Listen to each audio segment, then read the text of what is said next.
week on Nurturing Wellbeing with Kurt Kelly, we have a guest that is well known to many of our folks in the child welfare arena, particularly around adoption. We have the CEO and president of Family Match, which is an adoption organization that is helping us adopt some of the more difficult to reach children.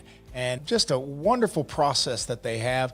It is being used across the entire state of Florida. I hope you enjoy. I want you going to see when Thea speaks what her passion is and how she just loves what she's doing for the children of Florida as we nurture well-being.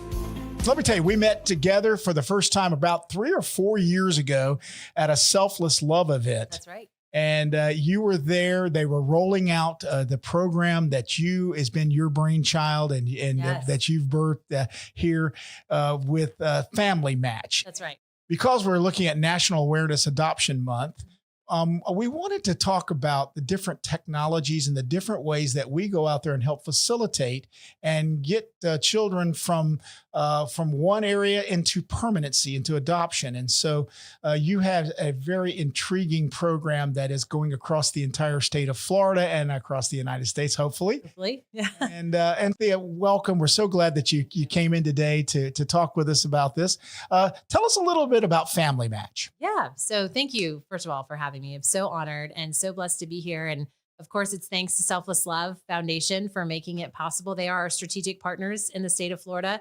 And actually, it was Dr. Winter that found me on Google and found our work, reached out. And of course, Ashley Brown, the CEO and the co-founder of Selfless Love, has a real heart for adoption and getting our children into permanency. She is. And so that was a big core focus. And it continues to be a passion of Selfless Love Foundation. So we formed a strategic partnership and they brought our Family Match program and made it possible to make this available to all agencies and families at no cost across the state. So that's how we got here. But Family Match is a data-driven application that's leveraging predictive analytics in a way to more efficiently and appropriately, or expertly, you could say, connect waiting children with waiting families. And these are children who, they're not going back to mom and dad. They can't reunify. And there are no foster, or the current foster parent is not interested or open to adopting the child. And there are no relatives that, the exhaustive search has already been done, right? So there's nobody left. And we've got those kids. There's about 800 of them across the state of Florida. And these are all special needs children, older youths, large sibling sets, kids with chronic medical behavioral needs, and they need family. And it's tremendous to see both what technology can do in making these connections happen faster, but also how transformative families are in the completely in the transformation of these children and youth. It's the families that are the deal breakers. They are the magic makers for these kids. And so we want to see more and more of these children experience that permanency in families. And so what you've chosen to do is not go for the low hanging fruit, but you go out there and find those that have a more challenging opportunity or challenging to be able to be adopted. Permanency is critical. It is. I tell folks that if I had my druthers, I would not want them to come into our system at all, but they will. And there are issues that are vexing to a lot of folks. But one of the things we try to do is get them to be back with the family, if that's possible, or be with a family member, if that's possible, or be with a fictive kin as someone that's one of their, if possible. But if that's not possible, then we try to make sure that we find them the right permanent home for the rest of their life, permanency. Right. And what you have done is taken the most difficult and the most challenging aspect of adoptions and said, listen, we're going to use technology, predictive analytics. I guess you have AI involved in here somehow, all of that. Let's camp around. We're going to talk about the efficacy of it just in a second, but let's camp around a little bit about the technology. So I sat with the guy that was the kind of the inventor of the technology for, is it Match.com? Was that eHarmony? eHarmony. I'm sorry. Yeah. He was having dinner with him and I was sort of picking his brain and so forth. So this has sort of a sort of married in that mindset of being able to go out there and say, here are the parameters of the child. Here's how we would would match these up. Here's how we can Right. have our best response. Tell us a Yeah, little bit about it. absolutely. It's so funny you mentioned that because when I had the idea for this, I thought, who better to take this and run with it than eHarmony? I mean, this is like the Walmart for families. You do marriages and then you got the kids too, and I had reached out really in hopes that they would take this idea and run with it. They had the infrastructure. They had, a lot of people don't know this, but eHarmony at the time, at least, I'm not sure if they've continued. They have the longest and largest longitudinal study on marital satisfaction in the world. So unlike other dating apps, they are actually basing their questions that they're asking and the way that they weight their algorithms on actual research and following a number of couples for a very long length of time. And so when I looked at like who to contact, I wanted to go with an organization that was really putting meat on the bones, not just throwing noodles up against the wall to see what stuck, but actually looking at the efficacy of the way that they conducted both their research and their match pairings. So I actually called Dr. John Gonzaga, and I literally set my timer on my phone to contact him, like try to call once a week. And I did this for 9 months because I could never get past the secretary. By the time the secretary advised that he was no longer at eHarmony, that he was at Netflix, I was about to despair. And then I realized that Netflix has a dial by name directory. And if you've ever Google stalked anyone and you needed a direct in an organization, let me tell you, listeners, that a dial by name directory is the way to go. With just being able to spell his name, I was connected on the second ring this man I'd been pursuing for 9 months picks up. And at this point, I'm like mid chew on like a fruit roll up. My kids are coming, home from school. The dogs are barking. And I'm like, 12, this guy could be Justin Bieber for all I know. Right. And I'm like, I don't even have a legitimate Netflix account. I have no significant That's reason funny. for calling him. Right. And so, it just had happened. I said, can I have 2 minutes of your time? He gave me 5. And he said, it's so interesting. You're calling me this morning. He's like, I was just with my wife who worked with me at eHarmony, and we were both lamenting about how much we know and have learned about human compatibility. And we were lamenting about how we've never had an opportunity to apply this to kids in foster care that need permanency and stability in their familiar placements.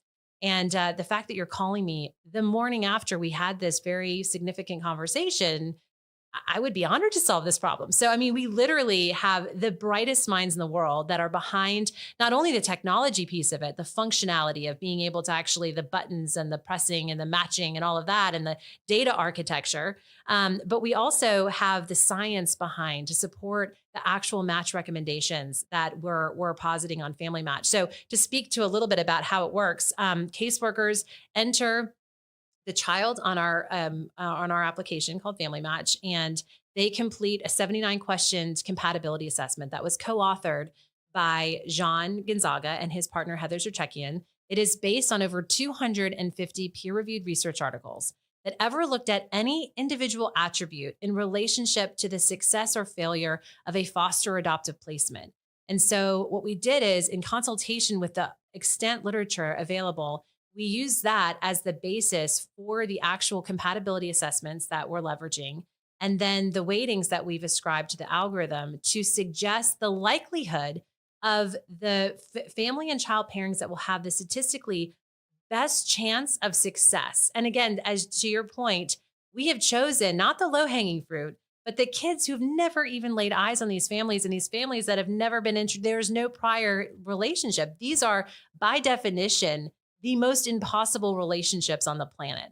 And yet we have, we'll speak to the efficacy, but we have celebrated over 640 kids matched through this program in 3 years. So it works. But the way that the technology works is very much informed by the research.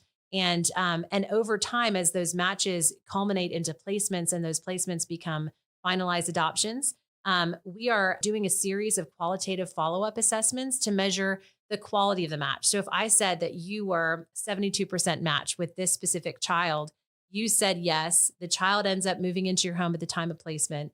That's when we get real curious to see, how is that going? How good is this match really? And learning from what's actually happening in real life and this is where that AI loop comes back in, although there's a lot of human hands that are part of it, is to utilize those learnings to plug back into the computational model that we're using to make it more and more robust over time. So the more data that we have, the more pairings that we're able to follow, the more robust and predictive in quality is the computational models that we're using. So that's a little bit about how the technology works. As we are listening to this complicated technology, Yeah. the part that stuck out to me was, would you say 640 matches? Yes. Okay, those are 600. Let's put the human element here. Mm-hmm. That's 640 lives. That's right. That probably in the past would have virtually no chance of ever having permanency. There are some kids that will go into our foster families, and the foster family falls in love with the kid, and the kid falls in love with the foster family. And that's where we lose a lot of our foster families, because right. And that's a great thing. It's a great thing. But many of these kids would have never had that opportunity. And so you took the challenge of saying, every child deserves this family and permanency. First of all, it's an amazing technology, but it's also amazing ministry of what you do. I see the heart and the passion for that. Let's talk about how Florida's doing. I was with Elizabeth Winter when she was helping you guys sort of roll this out across the state of Florida. And I know that it probably took a while for some folks to say, yeah, I'm in. But let's talk about how we're doing here in Florida. Well, Florida is a really kind of amazing state. The privatization piece, and combined with Dr. Winter and the relationships that she had across the state, people are amazed. We had, I would think, probably within 3 months, MOUs signed with almost every single. We had one holdout for the first year. And we won't name names, but they ended up coming on the second year. But we had we had all of these CBC providers and their supporting providers participating within 3 months of just saying, hey guys, we have an idea. Are you willing to try? And what I love about this state and the leaders in this state is that they are hungry for innovation. They're hungry for opportunities that could yield better, faster results. And in one preliminary analysis after the past 3 years, we found that we've been able to increase adoptions in certain the CBCs that have really embedded the program into their own programs by as much as 25 to 50%. And again, these are, it's possible for every CBC and every state in this country right now to meet its adoption goals without ever touching this demographic of children. Because these kids that have a TPR and no identified family, and that's a termination of parental rights, which I know you're aware of, but these are the children that are kind of invisible because we've clumped them with all of the kids that have concurrent case plans. So to your, the example of the foster family that falls in love with the child and the child falls in love with the family, if the child is not able to be reunified and there are no family members willing or able to take in the child, that is a wonderful arrangement for that child to be there. And so, what we've been able to do is essentially kind of come in and provide the technology to help really move the needle for those kids that, nobody was even really kind of scratching the surface on. What we've done historically in this country is turn to the utilization of adoption exchanges, which has kind of become synonymous with photo listings, right? That's been the tool in our toolbox. And it's worked with a modicum of success. I mean, we've had families we know of that have adopted through being able to kind of see their son or daughter on a photo listing website, or perhaps maybe a video of a child. The Channel 6 News. I mean, there's been wonderful mechanisms of getting the awareness that there are real kids. These are real. They're not imaginary, right? But when you look at the AFCARS data, which is the federal data reporting, and again, I'm saying all this to explain to your listeners about what these things are, but when you look at the AFCARS data, Kurt, what really kind of jumped out on the page when we were first planning the family match implementation in Florida was the realization that in excess of 15 years, the percentage of kids that have a goal of adoption that end up getting adopted has really been dormant at a 50% success rate. And that's going on over 15 years. So what it tells us is not that any one tool is better than the other necessarily, but that we need more tools. As long as we have one kid that's still waiting, we need as many tools in this toolbox as possible. And we really believe technology can be an accelerant to ultimately resolve what we believe is a connection issue. I have really good news for your listeners today that I'd love to share, which is this, that we don't actually have a lack of adoptive families in this country, in the state of Florida, that actually the results from surveys and studies done by Harvard and the Urban Institute actually indicate that families outnumber children by a ratio of 5 to 1. Wow. And so that was the sort of catapult idea behind Family Match, that if it's actually not scarcity, then we don't have to only turn to the only antidote to scarcity, which is marketing, right? You can't just make something out of nothing. Only God can do that. So if, we normally turn to marketing, right? When we're trying to sort of, create that need and awareness. But if it's actually not scarcity, if we actually do have families that want to adopt these children, then it's actually becomes a very solvable problem, because now we're focused on a connection problem. And this is a problem, Kurt, that has been solved millions of times by every other arena under the sun. And so it's leveraging the technology and the experts. We have economists from Boston College and people that are experts in supply chain management that are all part of our team in making and continuing to iterate a better and better application that can yield even greater results than we're already seeing in the state of Florida. So we're just getting started. Like, this has been warm up time, and we're so excited to be moving forward and being able to change more lives. And that's why I'm thankful for Selfless Love and Ashley Brown and Dr. Elizabeth Winter and Ed Brown for recognizing this and then using Florida as this model to be able to show folks that we can do it. Now, I think Florida is strategically aligned. You didn't have to go through all the bureaucratic steps, but there was some level of that. And it's new, and the technology is probably a little bit challenging to kind of understand initially. The results.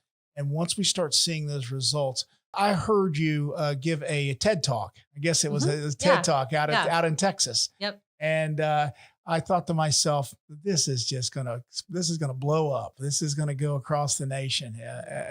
And I hope it does for you. Actually, I hope it does for us, for those of us that are in the area that's trying to nurture children into what's right for them. And that's what this nurturing well-being is all about. Tell us a little bit about where do you see you guys going? Obviously, I know you're here in Florida, pretty well represented. I'm understanding you're heading into Georgia now. You've got some contracts and stuff going there. Tell us how is it going for you in that respect? We are hopeful to move forward this year in the state of Georgia and working on a statewide level in Virginia. So we have a couple of key state stakeholders that are coming forward, and they really see the potential. And not only that, but our mission is transformation. It's not just getting one child into his or her forever family. Obviously, that is the outcome of a system that's transformed. But where we come in, and to your point about, Ashley and Ed seeing the potential of this, is not just for the one, but it's for the one and the transformation behind the one child that gets the family that can yield all of the children getting the families. That ultimately technology, and I'm a social worker, so I can say this, I'm not a technologist. I don't believe technology is a silver bullet. It's not the end all be all. It's not the savior that's coming in on a white horse, right? It's a tool. It's not a replacement for someone's hard work and efficacy and their job. But what it can do is it either will accelerate and yield even more powerful results, or if it can't do that, then it is going to, through the data, show where the other barriers are that are system-wide and need to be dealt with through reform, through maybe newer legislation, or like legal clarification on things that have been on the books for like 23 years that up until recently, weren't clarified. And so that's kind of where we see ourselves going is our mission is transformation. We care about kids getting adopted, but if it's only just like squeezing the orange to get a couple, but you still have this big bottleneck here that's not being resolved, then we don't see our work as complete. We really want to optimize the adoption process across the country so that every child actually doesn't even get to a TPR without having an identified family. We estimate that nationwide, Kurt, we're looking at a ballpark of about 30,000 kids. Now, every November, you're going to hear the ads that there are over 120,000 children. Yes, there are. There are about 120,000 plus. Big population, yes. That's the macro population. And those kids have a goal. Not all of them are TPR'd, but most of them, 50% of them are going to get adopted within the year. And then you have another chunk of those kids that have concurrent case plans that are just waiting for the judge or whatever to wrap up so they can get adopted by grandma or an aunt or the foster parent.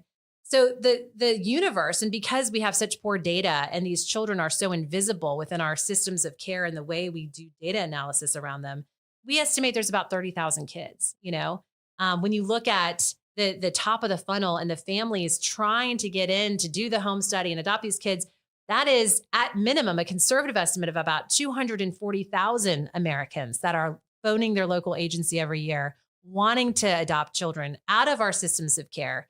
And 4% of them are successful. That's Urban Institute in Harvard. We actually are hopeful to reiterate that study because it's been about 10, 15 years. We'd love to see what that number is. My estimation is that that number has increased. And so we have a lot of work to do, but it's removing those pain points that are keeping, even at the policy level, kids from moving forward into permanency through adoption. And so that's kind of our big thing. Another thing that we've recently done during COVID was start moving up further up the funnel. So, by the time we traditionally rolled Family Match out, it was really looking at families that were already approved and home studied, like, licensed. We could validate that. So the universe of placement workers from across the state could leverage a pool of families from anywhere in the state of Florida that were licensed and qualified. But then we got curious and thought, okay, well, if this is not suitable enough, let's move up the funnel and now show you all of the families that are in process that haven't yet finished their home study, but are close to it. Are there any that you can kind of tag and say, you know what, let me talk to you about this kid that we've got over here, and if that universe of families is not sufficient, let's go all the way up to the top of the funnel. And let's look at the families that are going to a Christian concert, are part of a faith-based community that is talking about this important issue of fostering and adopting. And they're raising their hand and saying, I want more information, right? I want to start this process. Well, according to our research, Kurt, only 5 to 20% of families that make it to their first licensing class will end up licensed at the end. It's an 80% drop off. That's a really steep cliff. And it's no fault. I mean, traditionally, we kind of look at the CBCs or these supporting providers and go, well, you got to do a better job. But to their defense, okay, if you have hundreds or even thousands, depending on the venue or event that has just transpired in your community, of people saying, I would like more information, that's a lot of phone calls. It's a lot of follow up. And at the end of the day, only a very small percentage of those families are going to be in a position of legitimately being able to move forward.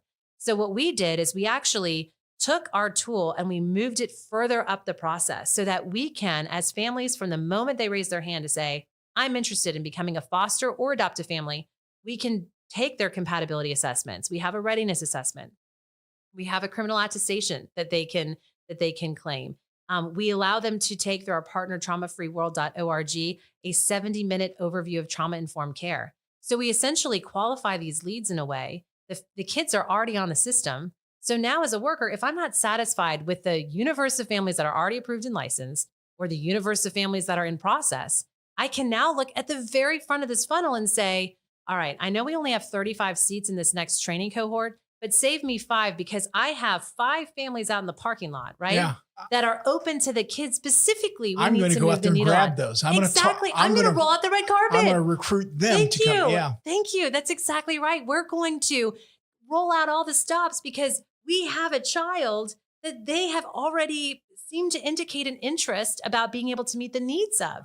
Why would we put that family on the conveyor belt and just wait for whatever dumps out at the end when we can actually formulate what I like to call licensing on purpose, where we're taking that family and just working them through. And quite frankly, I think that the training and the education and the home study process becomes way more meaningful when you're preparing yourself, not for like an ethereal child, but like there's a specific child and some of the specific things that you're going to need education on and resources about to be able to accommodate and support. So that's where we kind of moved during COVID, is to help remedy that situation. And we've been really heartened by the results. Just a few CBCs have been piloting this, but we saw a 74% increase just in the families that that were identified on the tool that ended up actually completing the licensure. So we saw the predictive quality increase with the number of families that actually were legitimate. We've seen a number of them already be sort of fast passed, if you will, and have placements and have even adopted at this point. So it's been incredibly exciting. And so that's kind of where we're at, is just where can we tinker? We don't see ourselves as the legacy system that all of the big companies are, fighting over the $1 billion plus contracts. We see ourselves as being very strategically minded to looking at where can we insert technology, data, and research to really move the needle and pull that lever so that these kids, the kids for whom are invisible, the kids that nobody is, that are always there year over year, not languishing in our systems of care, and getting those kids into families. So that's really where, there's a lot of opportunity, but where we keep coming back is that fundamental transformation. And that's where we're focused. First of all, it's heartening to hear you talk about the universe is large. There's a Yes. 5-to-1. That's Yes. exciting. All right. And that's actually news to me. I had not heard that. So that's great. Secondly, it is interesting that you're focused on the child and the result of the child. I'm going to just take it from an old politician, a recovering politician, if you will, for a second. What an ROI for our state and our nation. To permanency, when you get into a family, it keeps these kids from being in a dependency system with all of the negatives that go on in that area. I was just talking to a senator and he made this statement. He says, Kurt, government is not a good parent. I said, yeah, it's not. That's why this system, I'm so thankful that we've embraced you, and I'm excited that it's got the potential. I think it will really grow across the state because the very issues you are seeing, we face, other states are all facing the same thing. I had a young lady in here that was talking about recruiting foster families. And her name was Callan Stringer, and she just lit up the place. Okay. You two, if I put you together, you two would just light up. I mean, I got a power company here because you move beyond the technical, the data, the stuff that you have to do, kind of the day-to-day stuff. All of that's important to be proficient and excel in that area. But you move back to the passion of transforming lives. You used the word transformative earlier. That's what we're doing. And I am so thankful for you and your vision, that you have taken a different approach in using the technologies, but you didn't take a different approach because you used your gift and the vision that God's given you to be able to use this to change children's lives. And for that, I thank you. Yeah, it's really the privilege of my life to be able to play even a small role in the formation of these families. Ultimately, the amazing workers that utilize our tool are the ones that get all the credit, right? They're the ones in the trenches. They're the ones building those relationships. But are mostly like caseworkers? Yeah. And sometimes they have special titles for like an adoption unit or a recruiter. But there is nothing more meaningful or special to me when you see the one, right? I mean, we're still focused on the whole, the transformation in the system, but when the output of that are our families. And here's the thing that I think really gets me going every morning is that I think that the nuance that we bring to the conversation and the perspective is so important and we can't miss it, which is we're not looking at which, what kid is going to best, this family is looking for a kid for, who's going to look best or match best with us. We're changing that structure around on its head, actually, and really providing a system where workers are looking at which families are the best options for our kids. And it's just, it seems like a very small change, but the perspective is really amazing. And I think for probably this very reason, so many times we kind of do a disservice to our adoptive families when we are focusing so much on the blessing that adoption is to just the child that's being adopted. Right. We put so much pressure on a child to feel like they have to wake up every morning and be grateful, right? And yes, there is a blessing. Absolutely. But when we're just focused on this kid needs a home, who's, here to sign up and, limited time only, whatever. Like when we're kind of focusing it from that perspective, we sort of like make caricatures out of these adoptive families. And we miss that the families are coming into this process so magnificently blessed that they get the privilege and honor of being mom and dad to a 17-year-old child. Like we can't miss that. It is an equal, it's hard. You don't get to adoption without grief and loss and trauma on both sides. But when that union is made through family, the finalization of having this legalized, the stability of family, the permanency of family, we can't lose sight that the blessing is on every member of that family. And that is the gift. That is the beauty of adoption. And so we're here for it. We're so thankful to be part of this amazing conversation. And November is Adoption Awareness Month. Well, you've been a blessing to me today. Thank you. Thank you for joining us on Nurturing Wellbeing, and we look forward to seeing the great things that you have coming here in Florida and other places across the United States. God bless you. What did I tell you? You see the energy and excitement that Thea Ramirez just exudes when she starts talking about being able to place these difficult to reach children with their permanent families. It's just exciting. And of course, we know about it. We're using it here in Florida in a great way. We're excited that we have this program. We appreciate her coming on. And I hope that you learn more about some of the things that we're doing here at the Florida Coalition for Children as we nurture well-being.